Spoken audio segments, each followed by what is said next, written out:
आज का हमारा टॉपिक है एल्गी के बारे में पढ़ रहे हैं और एल्गी का नाम क्या है? एक्टोकार्पस। एक्टोकार्पस जो है वो फियोफाइसी क्लास के अंदर आता है और इसका कलर जो होता है वो ब्राउन होता है। ठीक है, ब्राउन कलर का एल्गी होता है, फियोफाइसी क्लास में आता है। नाम क्या है? एक्टोकार्पस। बाहर से देखने पे जो प्लांट होता है वो इस तरह से दिखेगा। प्लांट बहुत सारी ब्रांचेस के अंदर डिवाइड रहता है, मेन एक्सिस पाए जाते हैं और राइजोइड्स इसके अंदर प्रेजेंट होता है। और इसके अलावा ये जो इसका कलर होता है वो ब्राउन होता है और ये कोल्डर सी जो ठंडे समुद्र होते हैं वहां पर ज्यादा पाया जाता है। ठीक है, कोल्डर सी या जो पोलर रीजन होते हैं, ध्रुवीय प्रदेश होते हैं, वहां पर ये ज्यादा पाया जाता है। एपीफाइटिक होता है। एपीफाइटिक होने का मतलब जो दूसरे प्लांट वगैरह या जो चट्टाने रहती हैं उनके ऊपर ये ग्रोथ करता है। क्लोरोफिल ए और कैरोटीन पिगमेंट इसके अंदर पाए जाते हैं। पिगमेंट के अंदर अगर हम देखेंगे तो क्लोरोफिल ए मिलेगा, कैरोटीन पिगमेंट होता है, जेंथोफिल और फ्यूकोजेंथिन इसके अंदर प्रेजेंट होते हैं। ये सभी पिगमेंट इसके अंदर पाए जाते हैं। जो फ्यूकोजेंथिन होता है उसकी वजह से इसका कलर जो होता है वो ब्राउन होता है, भूरा हो जाता है। मेराइन वाटर स्पीसीज होती है, ज्यादातर ये समुद्री जल के अंदर पाया जाता है। अगर थैलस को हम देखेंगे इसका, तो थैलस जो रहता है वो इंटरनल स्ट्रक्चर में इस प्रकार से दिखता है। ठीक है, इंटरनल स्ट्रक्चर जो होती है थैलस की वो इस प्रकार से दिखेगा, फिलामेंट लाइक स्ट्रक्चर होती है। और आउटर अगर हम देखेंगे तो वो इस प्रकार से दिखता है। तो थैलस इसका स्मॉल होता है, छोटा होता है और प्लांट लाइक होता है, छोटे से पौधे जैसी इसकी संरचना होती है और छोटा होता है। ये ब्रांच होता है, बहुत सारी शाखाएं इसके अंदर प्रेजेंट होती है। स्टेम, लीफ और राइजोड के अंदर डिवाइड रहता है। जो एल्गी है वो स्टेम, लीफ और राइजोड्स के अंदर ये डिवाइड रहता है, विभाजित रहता है। रिजर्व फूड या संचित भोजन के रूप में इसमें लेमिनेरिन और मैनिटोल पाए जाते हैं। लेमिनेरिन जो होता है वो सोल्यूबल कार्बोहाइड्रेट होता है, घुलनशील कार्बोहाइड्रेट होता है। उसके अलावा इसमें मैनिटोल पाया जाता है। ब्रांचिंग सिस्टम जो रहता है वो हिटेरोट्राइकस होता है। हिटेरोट्राइकस होने का मतलब क्या होगा कि दो प्रकार की ब्रांचेज इसके अंदर पाई जाती है। एक जो ऊपर की तरफ में ग्रोथ करती है उसे हम बोलते हैं इरेक्ट सिस्टम। ठीक है ना, दो प्रकार का ब्रांचिंग सिस्टम मिलेगा। तो जो ब्रांचेज ऊपर की तरफ में ग्रोथ करती है उन्हें हम बोलते हैं इरेक्ट सिस्टम, और जो ब्रांचेज नीचे की तरफ में ग्रोथ करती है उन्हें हम बोलते हैं प्रोस्टेट सिस्टम। ठीक है, प्रोस्टेट सिस्टम और इरेक्ट सिस्टम। इरेक्ट सिस्टम तो ऊपर की तरफ ग्रोथ करने वाला होता है और प्रोस्टेट सिस्टम जो रहता है वो क्रीपिंग टाइप होता है। क्रीपिंग टाइप का मतलब ये आधार के साथ साथ में ग्रोथ करता है। ठीक है ना, आधार के समानांतर ये वृद्धि करेगा, ग्रोथ करता है। और इरेक्ट सिस्टम जो रहता है वो ऊपर की तरफ में ग्रोथ करता है, ऊपर की तरफ में वृद्धि करता है। रिप्रोडक्शन अगर हम देखेंगे तो दो प्रकार का रिप्रोडक्शन इसके अंदर पाया जाता है। दो तरीके से ये जनन करता है। एक इसमें सेक्सुअल रिप्रोडक्शन होता है यानी कि लैंगिक जनन होगा, दूसरा इसमें एसेक्सुअल रिप्रोडक्शन होता है, अलैंगिक जनन होता है। एसेक्सुअल रिप्रोडक्शन जो होता है वो होता है जूस्पोर्स के द्वारा, यानी कि चल बीजाणु बनते हैं, जूस्पोर बनेंगे, चल बीजाणु बनेंगे। और सेक्सुअल रिप्रोडक्शन में बनते हैं गेमीट। ठीक है, सेक्सुअल रिप्रोडक्शन जो होता है उसमें गेमीट बनते हैं। तो सेक्सुअल रिप्रोडक्शन इसका ऊगेमस टाइप का होता है, विषम युग्मकी प्रकार का होता है, जिसमें मेल और फीमेल के गेमेट बनते हैं और उन्हीं से क्या बनेगा? जाइगोट बनता है। तो ये तो थे इसके थोड़े बहुत जनरल कैरेक्टर्स। अब हम देखेंगे इसकी सेल की स्ट्रक्चर। एक सेल की अगर हम स्ट्रक्चर देखेंगे तो वो किस प्रकार से दिखेगी, तो सेल स्ट्रक्चर देखते हैं इसका। अब देखते हैं इसमें रिप्रोडक्शन कैसे होता है। ठीक है, एक्टोकार्पस के अंदर रिप्रोडक्शन कैसे होता है। तो इसमें पहला जो रिप्रोडक्शन होता है वो होता है एसेक्सुअल रिप्रोडक्शन, यानी कि अलैंगिक जनन होता है। और जो अलैंगिक जनन होता है वो होता है जूस्पोर के द्वारा। ठीक है, इसमें क्या बनते हैं? चल बीजाणु बनते हैं, जूस्पोर बनेंगे। और इसमें दो प्रकार की स्पोरेंजिया बनती है।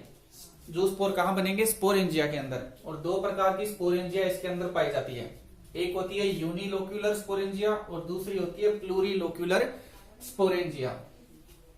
यूनिलोक्यूलर स्पोरेंजिया और दूसरी प्लूरिलोक्यूलर स्पोरेंजिया। इसे बोलते हैं एक कोष्ठकीय बीजाणुधानी और इसे बोलते हैं बहुकोष्ठकीय बीजाणुधानी। तो नाम से ही पता चल जाता है कि इसमें बहुत सारे चैम्बर मिलेंगे और इसमें जो चैम्बरों की संख्या होती है वो कम होती है। अब पहले हम देखते हैं डेवलपमेंट ऑफ प्लूरिलोक्यूलर स्पोरेंजिया। ठीक है, प्लूरिलोक्यूलर जो स्पोरेंजिया है उसका डेवलपमेंट कैसे होता है। तो इसमें क्या होता है कि जो ऊपर वाली ब्रांचेस होती है, ठीक है ना, एक्टोकार्पस की जो इरेक्ट सिस्टम होता है या जो ऊपर वाली जो ब्रांचेस होती है वहां पर ये प्लूरिलोक्यूलर स्पोरेंजिया बनेगी। तो वहां पर क्या होगा? एक अतिवर्धी जैसी संरचना निकल जाती है। जो एपिकल ब्रांच होती है, ऊपर वाली जो शाखाएं होती है, वहां पर क्या होगा? एक अतिवर्धी या आउटग्रोथ जैसी संरचना निकलती है और एक कोशिका बनेगी।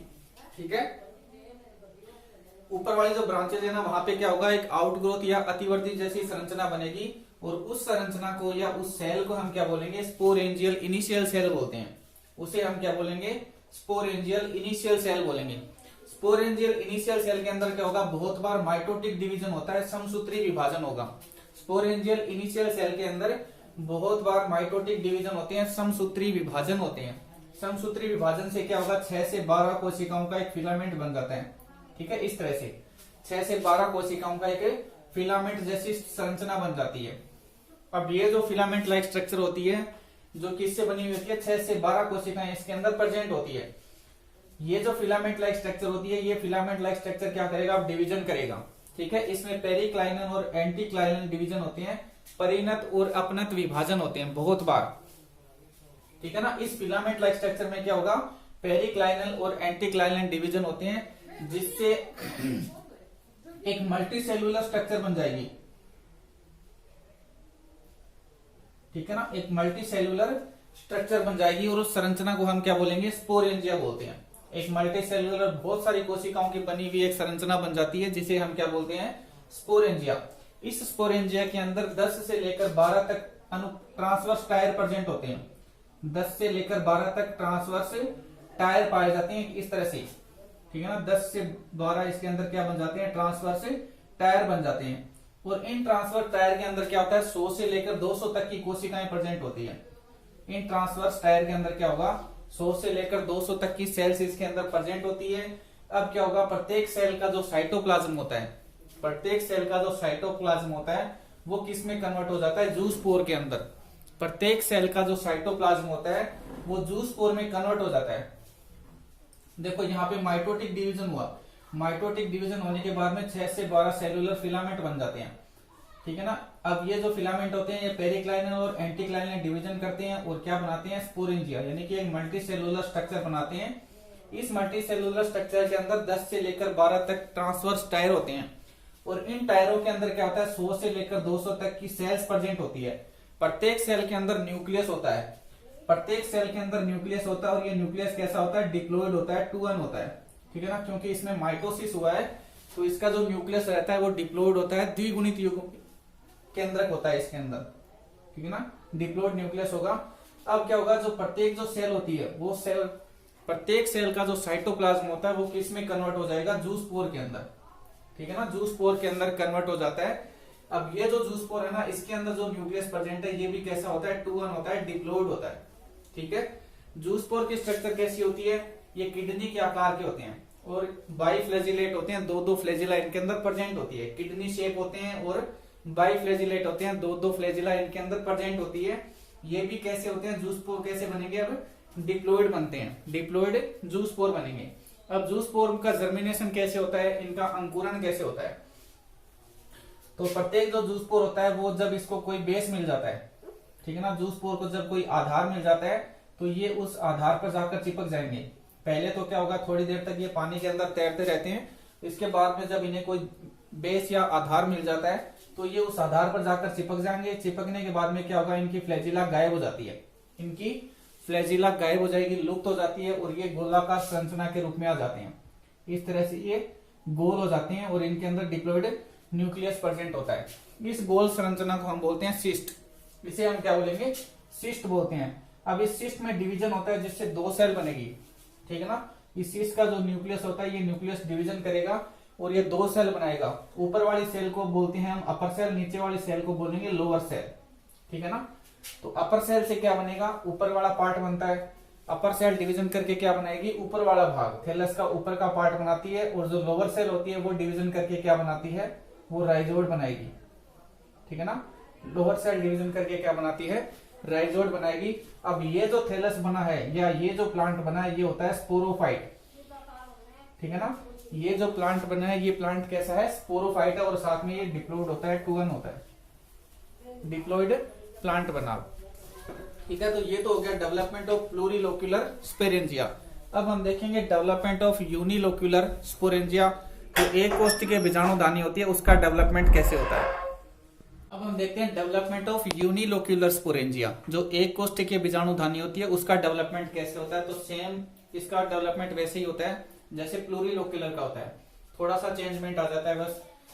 तो क्या होगा, एपिकल सेल, ऊपर वाली ब्रांच की कोई भी एपिकल सेल जो रहती है वो अतिवर्धी जैसी संरचना बनाएगी, आउटग्रोथ जैसी स्ट्रक्चर बनाती है और सबसे पहले एक कोशिका बनेगी। उस एक सेल को हम बोलते हैं स्पोरेंजियल इनिशियल सेल।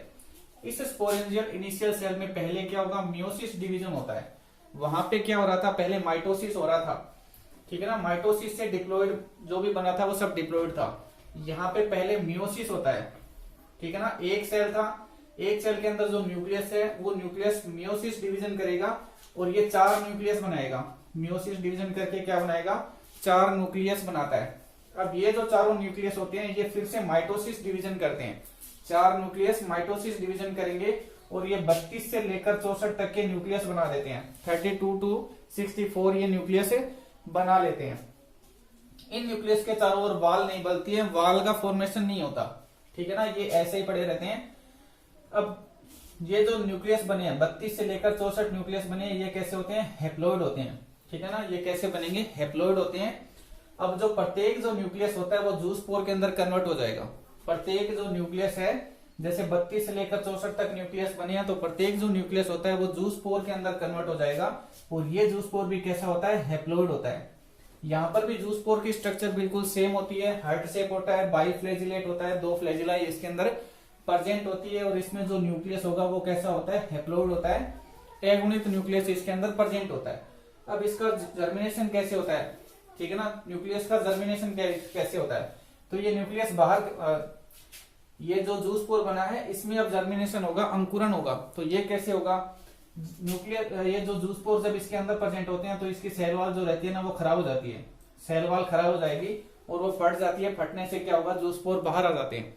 सेम उसी में भी ऐसा ही होता है, प्लूरिलोक्यूलर स्पोरेंजिया के अंदर भी ऐसा ही होगा कि उसकी भी सेल वॉल फट जाती है और सेल वॉल फटने से जो जूस्पोर बनते हैं वो बाहर आ जाते हैं। तो यहाँ पे इसकी सेल वॉल फट जाएगी, फटने से क्या होगा, जूस्पोर बाहर आ जाएंगे। बाहर आकर ये थोड़ी देर तक पानी में तैरते रहेंगे। उसके बाद में जब इन्हें कोई बेस मिलेगा, ठीक है ना, जब इन्हें कोई आधार मिल जाएगा या कोई बेस जब इन्हें मिल जाएगा तो ये उस बेस पर जाकर चिपक जाएंगे, उस आधार पर जाकर ये चिपक जाते हैं। चिपकने के बाद में क्या होगा, इनकी फ्लैजिला जो होती है वो लुप्त हो जाती है, गायब हो जाती है और इनका न्यूक्लियस डिवीजन करेगा। न्यूक्लियस डिवीजन करके क्या, ठीक है ना, फ्लैजिला इसकी गायब हो जाएगी। गायब होकर ये कैसा हो जाता है, गोलाकार संरचना, इसे हम क्या बोलेंगे, सिस्ट, सिस्ट बना लेता है। इस सिस्ट के अंदर जो न्यूक्लियस प्रेजेंट होता है वो कैसा होता है, हैप्लॉइड होता है। तो ये न्यूक्लियस डिवीजन करेगा और 2 सेल बनाएगा, एक अपर सेल होती है और एक लोअर सेल होती है। तो अपर सेल से क्या बनेगा, ऊपर वाले जो पार्ट्स होते हैं, ब्रांचेज वगैरह जो रहती है वो अपर सेल में बनेगी। अपर सेल डिवीजन करके ऊपर की ब्रांचेज बनाती है और लोअर सेल जो होती है वो डिवीजन करके राइजोइड्स बनाती है, मूलाभास बनाएगी। अब ये जो प्लांट बना ना, ये प्लांट बनता है गेमेटोफाइट। ये प्लांट कौन सा बना, गेमेटोफाइट, और ये भी हैप्लॉइड होता है। वहां पे जो प्लूरिलोक्यूलर स्पोरेंजिया थी उससे जो प्लांट बन रहा था वो होता है स्पोरोफाइट और वो डिप्लॉइड होता है। यहाँ पे यूनिलोक्यूलर स्पोरेंजिया के डेवलपमेंट से कौन सा प्लांट बना, गेमेटोफाइट प्लांट बना और ये कैसा होता है, हैप्लॉइड होता है। ये दिखने में बिल्कुल स्पोरोफाइट प्लांट जैसा ही होता है, ठीक है ना, दिखने में ये कैसा होता है, बिल्कुल स्पोरोफाइट प्लांट की तरह ही होता है। तो यहाँ पे जो एक्टोकार्पस है उसमें रिप्रोडक्शन, एसेक्सुअल रिप्रोडक्शन कंप्लीट हो जाता है। नेक्स्ट वीडियो में हम इसका सेक्सुअल रिप्रोडक्शन देखेंगे कि इसमें लैंगिक जनन कैसे होता है। वीडियो अगर अच्छा लगे तो लाइक, शेयर और सब्सक्राइब जरूर करें। Thank you.